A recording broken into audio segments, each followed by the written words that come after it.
अस्सलाम वालेकुम dear students, I am Amanat Ali. I hope कि आप सब खैरियत से होंगे।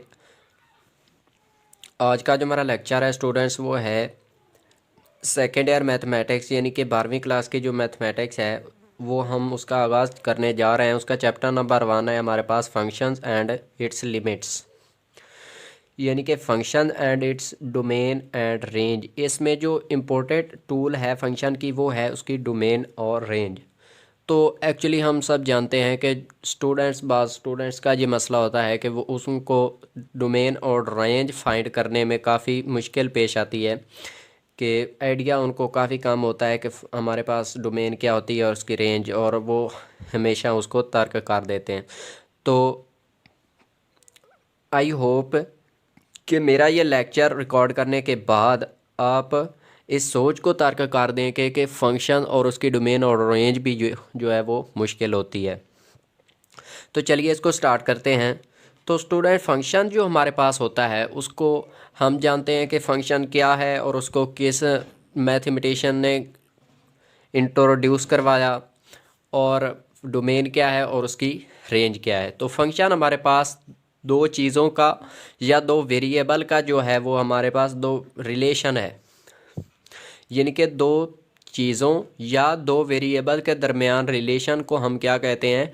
फंक्शन कहते हैं। इसकी डेफिनेशन फिर क्या बनेगी? तो स्टूडेंट्स, हमारे पास फंक्शन की जो डेफिनेशन बनेगी वो होगी the relation in which for each value of x there exist unique value of y. यानी इस डेफिनेशन में वो बताना ये चाह रहा है कि फंक्शन जो होता है वो एक ऐसा रिलेशन होता है दो वेरिएबल के दरमियान, जिसमें अगर हम एक्स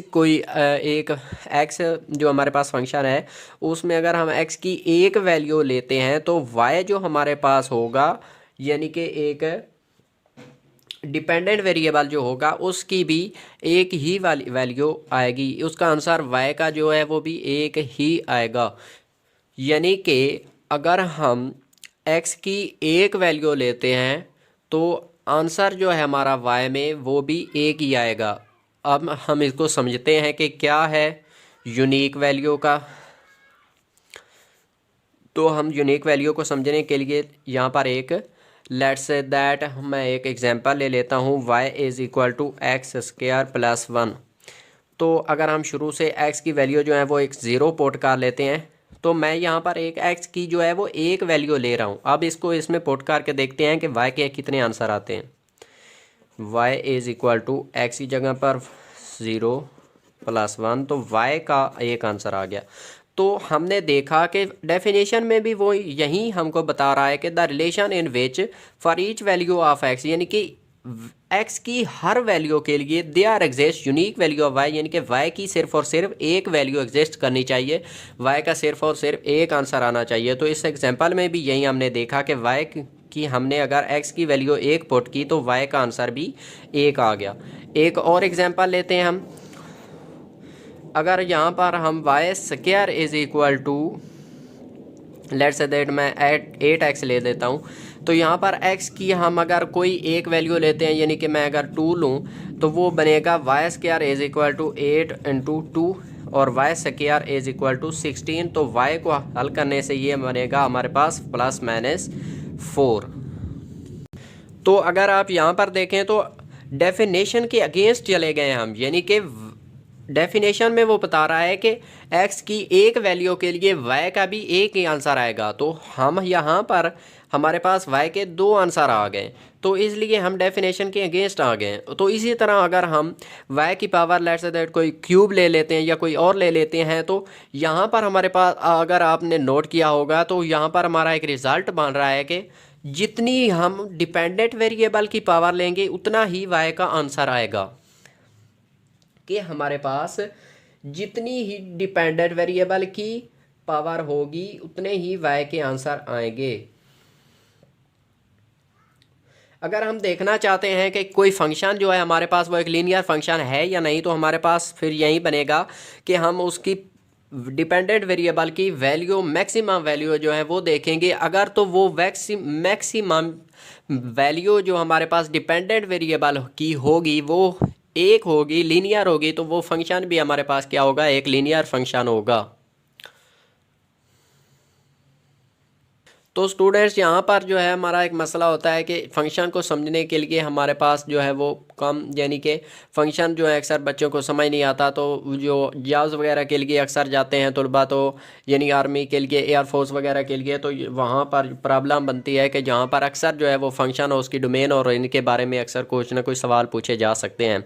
तो मैं एक एग्जांपल लेता हूँ फ़ंक्शन को समझने के लिए कि अगर लेट्स सपोज यानी कर लें कि अगर आप कोई जूस, यानी कि गाजर का जूस ही अगर हम तैयार करते हैं, जनरली अगर हम एक एग्जांपल लें, तो अगर आप गाजर का जूस तैयार करें तो वो जो एक फंक्शन ट्रीटमेंट होती है, यानी कि एक जूस बनता है मशीन में, तो जो आप मशीन में गाजर पुट कर रहे हैं वो उसको डोमेन को रिप्रेजेंट करेगा, और जो गाजर का वो जूस बनकर बाहर निकलेगा वो आपको एक रेंज की, यानी कि रेंज में वो उसको रिप्रेजेंट जो है वो रेंज में होगी, यानी कि जूस जो है वो रेंज को रिप्रेजेंट करेगा।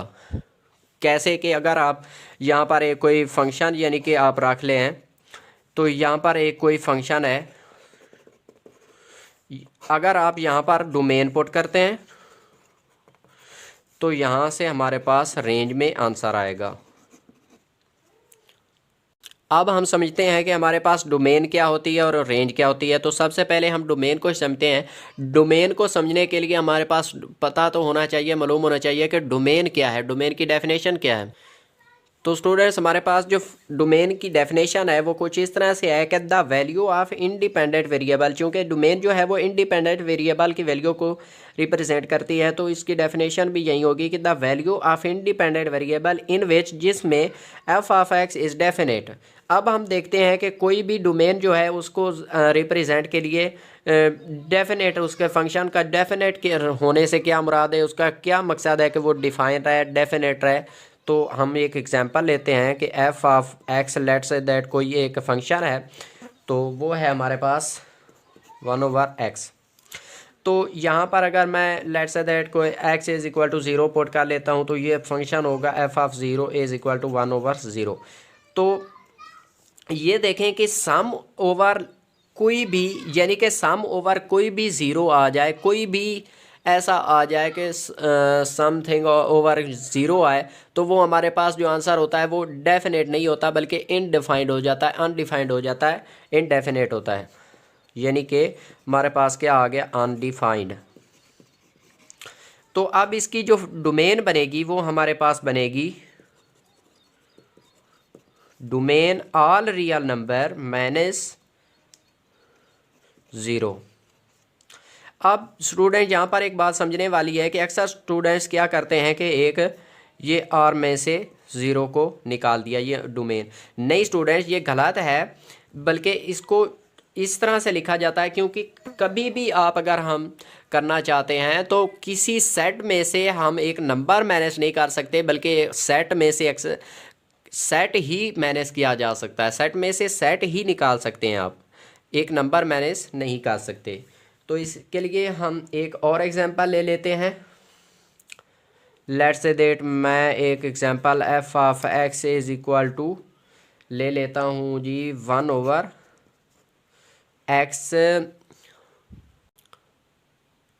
लेट्स से दैट अगर हम एक और एग्जांपल लेते हैं f of x is equal to 1/x + 5।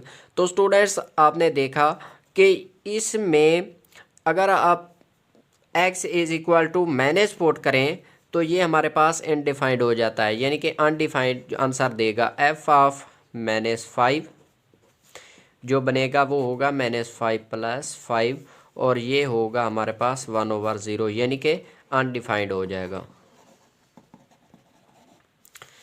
तो अच्छा, हमने यहाँ पर ये नहीं देखना कि हमने यहाँ पर एक ज़ीरो बनाना है, हमने देखना है कि इसकी डोमेन में अनडिफाइंड जो है वो नहीं आना चाहिए, अनडिफाइंड जो है डेफिनेट रहना चाहिए। डोमेन की डेफिनेशन में ही हमने देखा कि वो आंसर जो है एफ एफ एक्स का वो डेफिनेट रहना चाहिए, ना कि अनडिफाइंड। तो अनडिफाइंड जो आता है वो आंसर हमने बाहर निकाल लेना है, और बाकी जो आंसर होगा वो उसकी डोमेन बनेगी।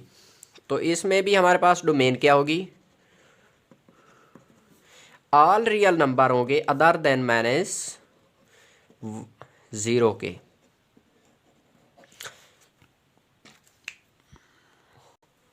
अब अगर हम थोड़ा सा टेक्निकल की तरफ आएँ तो वो हमारे पास कुछ, अगर हम f of x is equal to let's say that मैं अगर ले लेता हूँ 1/2x + 5, तो इन फंक्शन को हल करने का सिंपली तरीका क्या है, हमारे पास एक मेथड है कि हम इसको जो भी हमारे पास जो टर्म नीचे वाली होगी उसको हम क्या करेंगे 2x + 5 नॉट इक्वल टू 0। तो यहाँ पर 2x इज इक्वल टू, मैं चाहता हूँ कि -5 जो है वो ना आए, यानी कि x is equal not equal to -5/2। तो हमारे पास ये डोमेन की वैल्यू आ गई, यानी कि डोमेन फिर हमारे पास क्या बनेगी, all real number other than -5/2।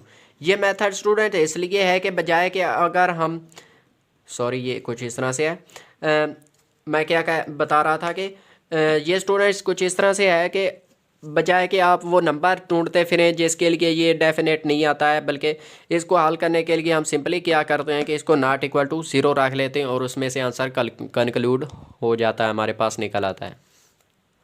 अगर मैं थोड़ी देर के लिए यहाँ पर डोमेन को स्टॉप करके इंटरवल का कॉन्सेप्ट क्लियर कर दूँ कि इंटरवल क्या है, तो अक्सर आपने देखा होगा कि क्वेश्चन जो है वो पेपर में अक्सर पूछ लेते हैं कि इसका जो डोमेन है वो ये इंटरवल है, तो इसलिए हम इंटरवल को समझते हैं।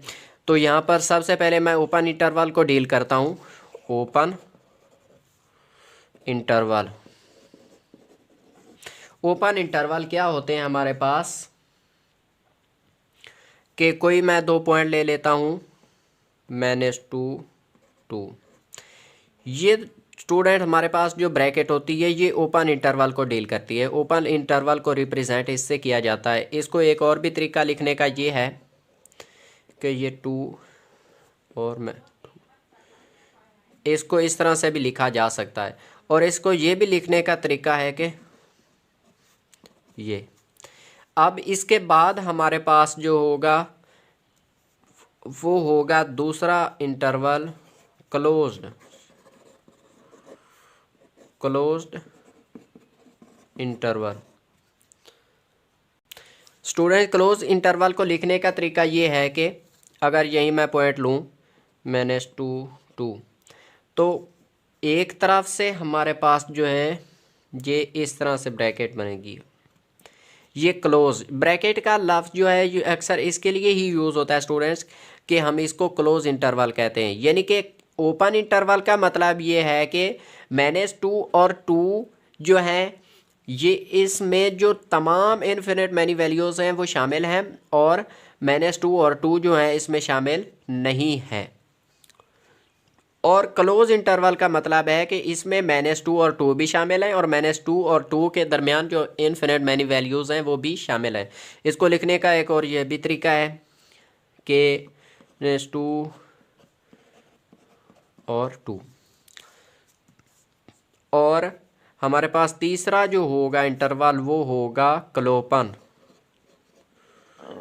क्लोपन या सेमी ओपन